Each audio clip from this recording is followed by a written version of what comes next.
একদা একটি গ্রামে একটি ছোট্ট জঙ্গল ছিল, যেখানে এই ছোট জঙ্গলটি খুব ভয়ানক ছিল। যেখানে ছিল একটি পুকুর। পুকুরটা দেখতে সাধারণ ছিল, কিন্তু গ্রামবাসীদের মধ্যে কেউ সেই পুকুরে কখনো সাঁতার কাটতো না বা তাতে হাতও দিত না, কারণ তারা বিশ্বাস করত পুকুরটার নিচে এক ভয়ানক আত্মা আছে।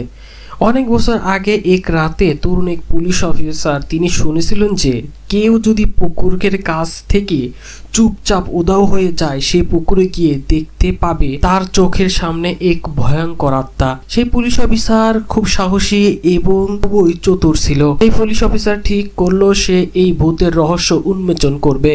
সাহসী সেই পুলিশ অফিসার এবার কিন্তু জঙ্গলের ভিতর প্রবেশ করবে এবং পুকুরের কাছে গিয়ে দেখবে আসল বিষয়গুলো কি, সেই সত্য উদ্ঘাটন করবে। তবে এই পুলিশ অফিসার জানতো সে যেখানে যাচ্ছে সেটা খুবই কিন্তু ভয়ঙ্কর। একের পর এক প্রতিটা জঙ্গল সে পাড়ি দিচ্ছে। জঙ্গলটা ছোট হলেও প্রতিটি রাস্তা কিন্তু ছিল আঁকাবাঁকা। জঙ্গলের একের পর এক গাছ গাছালি তাকে কিন্তু খুব ভয় পেতে বাধ্য করছে। টিপ টিপ বৃষ্টির ফোঁটা, যেখানে নাই কোনো একটি মানুষ। আশেপাশে কত রকমের শব্দ, শিয়ালের ডাক বন বন করছে। সেখানের এই দৃশ্যগুলো দেখে প্রচন্ড ভয়ে কেঁপে কাঁপা ভাবে হেঁটেই যাচ্ছে এই পুলিশ অফিসার। তবে তার দৃঢ় মনোবল, সে পুকুরের কাছে যাবে। দৃঢ় মনোবল নিয়ে একের পর এক জঙ্গলের গাছগুলো পাড়ি দিচ্ছে, একের পর এক আঁকাবাঁকা পথগুলো চলিয়ে যাচ্ছে। কোথাও মিলছে না সে পুকুরের হদিস। হঠাৎ করে সে দেখতে পেল সামনে কিছু একটা। সেই পুকুরের ওখানেই তার যেতে হবে এবং যেয়ে সেখানে একটু নীরবতা পালন করার পরেই সে আসল ঘটনা ঘটতে যাবে। অনেকক্ষণ হাঁটার পর অবশেষে সে পুকুরের দেখা মিলল।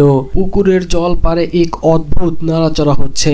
পানির মধ্যে কিছু একটা যেন লুকিয়ে রয়েছে, কিন্তু তা কি সেই পুলিশ অফিসার বুঝতে পারছিল না। কিছুক্ষণের মধ্যে পুকুরের জল উতলে উঠে এক শীতল বাতাস এসে সেই পুলিশ অফিসারের গায়ে লাগলো। সেই বাতাসের মধ্যে যেন কোথাও থেকে আসছে একটা পচা দুর্গন্ধ। পুলিশ অফিসার একটু ভয় পেয়ে গেল, তবে তার সাহস হারালো না। সে পুকুরের ধারে গিয়ে দাঁড়িয়ে থাকলো। ঠিক তখন ওই পুকুরের জল থেকে একটি বিশাল হাত বের হয়ে আসলো। আত্মারও দেখা পাওয়া গেল। এই বিষয়টি দেখে পুলিশ অফিসার এগিয়ে গেল। কাঁপছিল কিন্তু সে বুঝতে পারলো যদি সে সেখান থেকে চলে যায় তবে সে আর কখনো এই রহস্যের সমাধান করতে পারবে না। সেই পুলিশ অফিসার খুবই সাহসী এবং সাহসী হয়ে তাটিকে বলল, কি চাও তুমি? ভূতটি কিছু না বলে শুধুই হাসতে শুরু করলো। তার হাসির শব্দটা ছিল অস্বাভাবিক। তারপর সে বলল, আমি সেই সময়ের পুকুরে ডুবে মারা গিয়েছিলাম। কেউ আমাকে সাহায্য করেনি।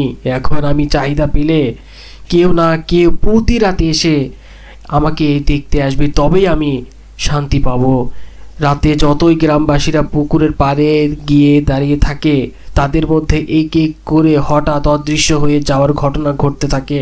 সবাই জানতো না যে সে ভয়ানক ভূত যদি আবারও তাদের সামনে আসে তবে তারা আর ফিরে আসবে না।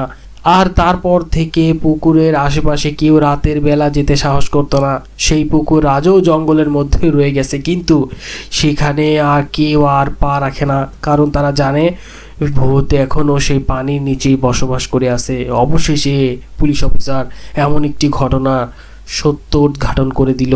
তাহলে সেই পুলিশ অফিসার এলাকার মধ্যে একটি স্বস্তি আনলো, কিন্তু তারপরেও সে পুলিশ অফিসারের মধ্যে কিন্তু ভয় রয়েই গেছে।